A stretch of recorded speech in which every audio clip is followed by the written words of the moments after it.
14 minutes to 8. Now, nearly 1 in 10 dentists in Cambridgeshire stopped taking NHS patients last year as the county lost 40 dentists in the 12 months to March the 31st. Some people say they're now facing 2-year waits for routine checkups. Unions have warned NHS dentistry is hanging by a thread. The health service says the most urgent cases will be prioritised. Sam Ferguson from the BBC Shared Data Unit in Birmingham has more on this. Sam, why are dentists leaving the NHS? Good morning. Good morning. So the British Dental Association and Healthwatch, unions in the profession, are saying the terms of the NHS contract are a big factor here. Under current contracts, dentists in England measure their work in units of dental activity, where different courses of treatment, like fillings, checkups or tooth removals, are banded into units of work. We've spoken to dentists who say this banding system is unpopular. An example they use is that if they treat a patient who needs a lot of dental work, let's say 7 fillings and a tooth taken out, that takes up the same amount of units of dental activity as a patient who needs a single treatment, like 1 filling. But the dentist is paid the same in each example. Critics say that system disincentivises preventative care and makes dentists less likely to take on new NHS patients who may not have seen a dentist for a while. Dentists can also point to the pandemic, and they say the twin pressures of being unable to see as many patients as usual due to restrictions and the unpopularity of the dental contract system has left morale at an all-time low, with private work a more attractive option for many. OK, so this is presumably leaving lots of patients in a bit of a fix. Absolutely. The biggest problem here is access to care. As you mentioned, almost 1 in 10 dentists in Cambridgeshire and Peterborough were lost last year. That's NHS dentists. Over the last 5 years, that's 80%. So again, almost 1 in 10. These are big numbers. Anecdotally, it was already difficult for new patients to find an NHS dentist before the pandemic. Fewer NHS dentists simply means longer waiting times and fewer options for patients who can't afford private care. We've spoken to people who've been in pain for more than a year, who've tried every NHS dentist in a 2-hour radius from their home with no luck. Healthwatch tell us they've even heard of people being told, as you say, they have to wait for up to 2 years for routine checkups and up to 6 weeks for emergency care. And toothache is just the worst, possibly trumped only by earache. Toothache is the kind of pain that just makes you start to feel that you're going mad. What could be done to change things? What would make things better, Sam? Well, the British Dental Association are calling for the NHS contract to be reformed in England.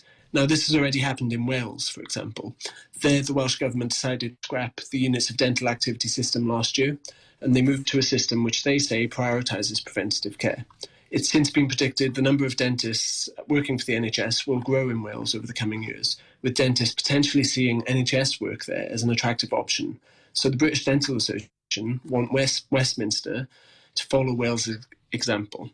Healthwatch have echoed that call, and both groups want NHS dentistry to be prioritised and given more money and resources to help people. And the NHS says what?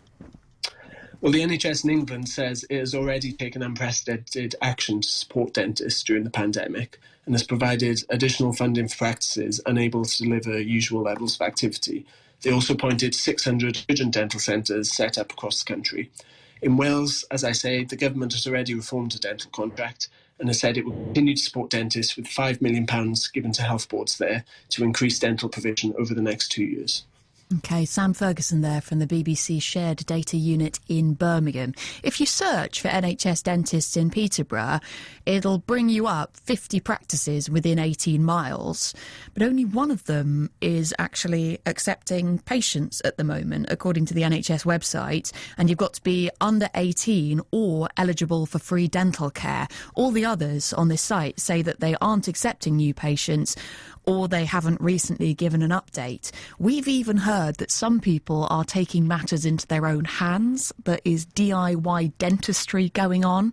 Here's our reporter John Devine asking around in St Ives. Our dentist is not taking on any NHS people at the moment, and our dentist has gone on maternity leave and she's not come back, and they're trying to replace her, but they're having a job to replace her. They have offered us private, but the cost is phenomenal, so we are in a position we don't know what we're going to do at the moment. Right. So if you got toothache tonight, you'd be stuck a bit, would you? Yeah, the only option we've got really is to go to A&E, I presume. Are you a local man in St Ives, sir? Yes. Yes.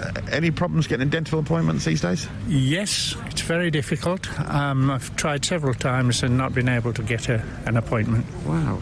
Does it surprise you? Does it surprise you? Disappoints me. I'm not saying it surprises me, but like everything else at the moment, if you can't do something, it's blamed on COVID anyway. So, what can you say?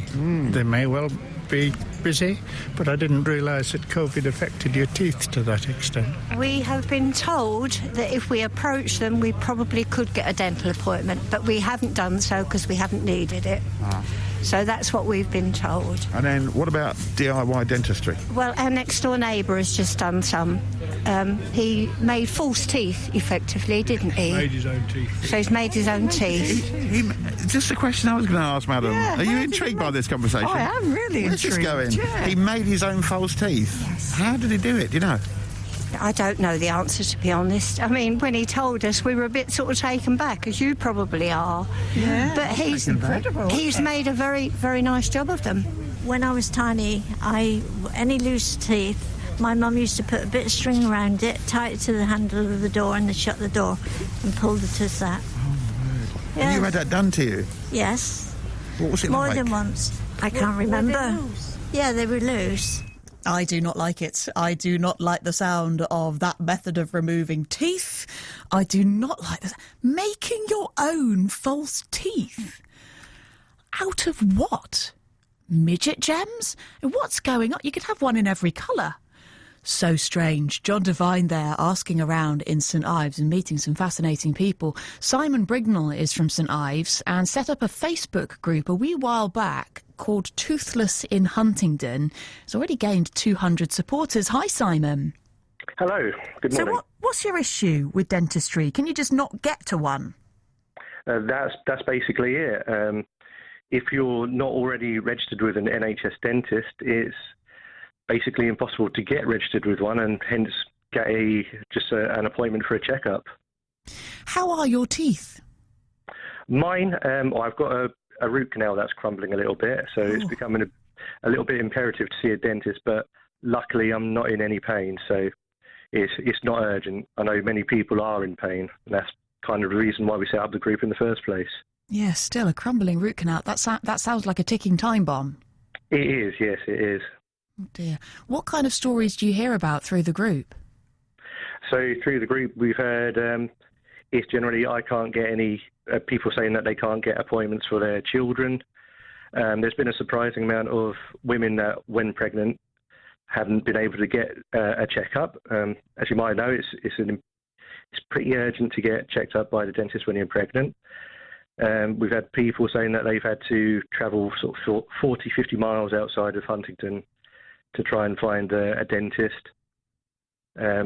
People with abscesses and they've had to go to A&E to try and get some antibiotics, this sort of thing. Do you feel it got worse during the pandemic? I think the pandemic has compounded it, yeah. But this issue did exist beforehand. Is anything being done about it, Simon? Not a great deal from what I understand. I mean, this is one of the reasons why the Toothless in Huntingdon and the Toothless in England groups exist, to pile pressure onto the government to make the reforms to the contracts. So what would you do? Suppose you wake up one morning and the root canal has gone and you're suddenly in that horrible searing pain that can come with toothache. What would you do? Could you afford to go private? I couldn't afford to go private myself, no. Not unless they offered a very handsome financial package for me. Like most people in the area, I don't think anyone can really afford to go private nowadays, not with the cost of living crisis on the horizon as well. No, sure. So what, you'd be off to hospital where presumably they treat you but not be particularly delighted about it? That's right, yeah. From what I understand, most hospitals don't have the hospitals around here don't have a dental unit, so you could end up waiting in A&E for God knows how long, only to be told that, well, you'll have to go to an emergency dentist elsewhere. Oh dear, can you believe that people are making their own false teeth in St Ives? I know, I hadn't actually heard about that. That's absolutely shocking. What do you think he's made them out of? God knows. Yeah. Hopefully it's something durable. Yeah, maybe best not to think about it. Well, Simon, I'm sorry for all the trouble that you're having. Thank you very much for coming on the show. It's ironic, when you're little and no one wants to go to the dentist. At least I didn't. I didn't used to mind it when I was very little, and then when I was 9 or 10, I got a brace.